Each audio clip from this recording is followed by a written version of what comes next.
Hello, John Talley here with Partzilla.com, and as you can see, I've been a little busy pulling apart a 2016 Yamaha Wax Z1000R engine. And at this particular point in the game, I'm at a crucial crossroads, if you will.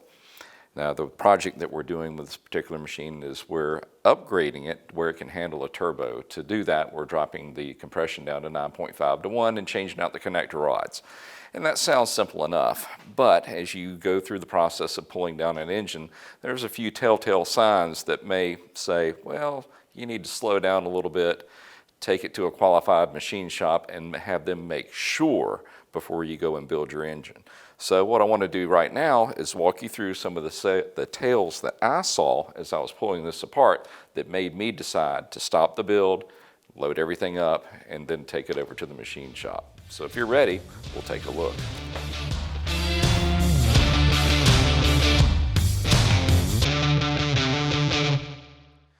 All right, first and foremost, when you're looking at the camshafts on this particular engine, they don't look horrible, but you can still feel a little bit of a groove.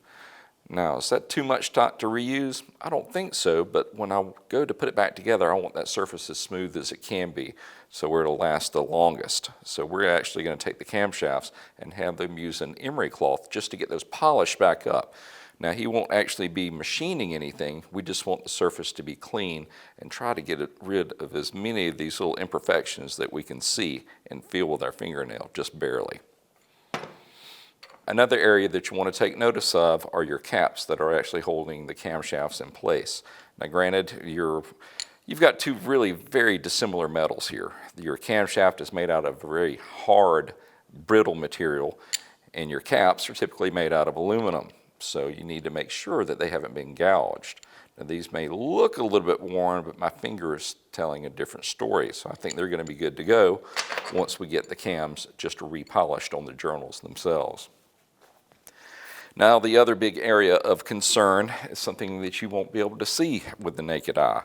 But when you've got an aluminum head, as we do, and an aluminum block, sometimes those can warp when you're putting them together and when you're taking them apart. Even though you pulled everything apart in the right order as far as releasing the head, sometimes they can get just a little bit out of spec, so to speak. Now, can you just lay this thing down on a flat surface and see it? No. That's when it's really important to take it to a machine shop to where they can put it on an extremely flat surface, and then they'll be able to see and use their feeler gauges to see if there's any warpage of the head and if it needs to be resurfaced. Plus, let's be honest, there's nothing quite as sexy as picking up a head that's been resurfaced and cleaned from the machine shop. It's just the way to go. Now, could I have put all this together as it is? Yeah, and it might have been okay. If you're like me, you don't want to go through this much time and expense and not know and be certain that those surfaces are going to mate back together and seal up as they should. The other thing that you can't see with the valve still in here is one of them could be bent. I've pulled apart machines that everything looked fine. We put them on the table and rolled them, and you could actually see the heads move back and forth. So just because they're sitting in there flush at the moment doesn't mean they're completely straight. So another thing that you don't want to just glance and gloss over is taking it apart and taking a look at the valves. And once again, the machine shop is going to be the best place to do that. Now, working our way down to the crankshaft. Now, granted, your fingernail and your fingers and your eyes, they can see a lot, but they may not pick up on a crank that has been twisted a little bit. They're not going to pick up on any type of abnormal wear. In other words, turning one of your journals into an egg. Whereas when they put this in a lathe and actually put a dial indicator on it and rotate it, they're going to be able to see if there's anything out of spec before you go put it back together.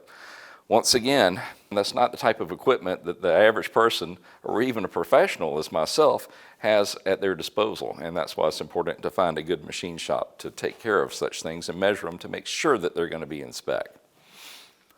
Last but not least, the block, and as the head, it's the same game. They're both made out of aluminum, And you know as well as I do that they can warp if they're not assembled correctly, disassembled correctly, or just time and possibly, well, this machine may have been overheated and I don't know that. And there may be some imperfections or not a flat surface to deal with. So once again, do you go through all this trouble and not know that this surface is truly square and flat and ready to go back together? Well, I can't tell in this shop. Hence why I'm going to take it to all of this to the machine shop and let a pro handle it. I don't know about you, but I don't want to go through this much time and expense and not be absolutely certain that everything's going to mate back together and then stay together for a long time.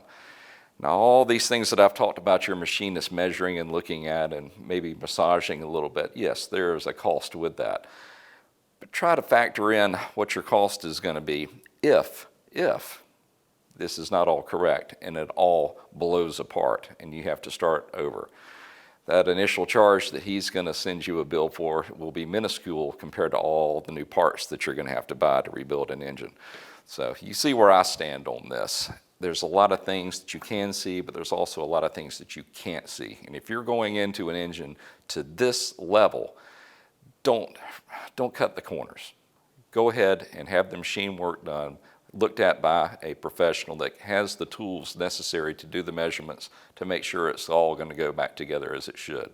Well, listen, if you need any parts for your machine, why don't you come see us at Partzilla.com and we can get you taken care of. If you have any questions or comments about this video, leave them in the section below and I'll do my best to answer them. And hey, if you like what you see, go ahead and hit that subscribe button. That way you can keep up with, well, whatever I'm working on next. We just want to say thank you for shopping here with us at Partzilla, and we will see you in the next video. Y'all have a great day.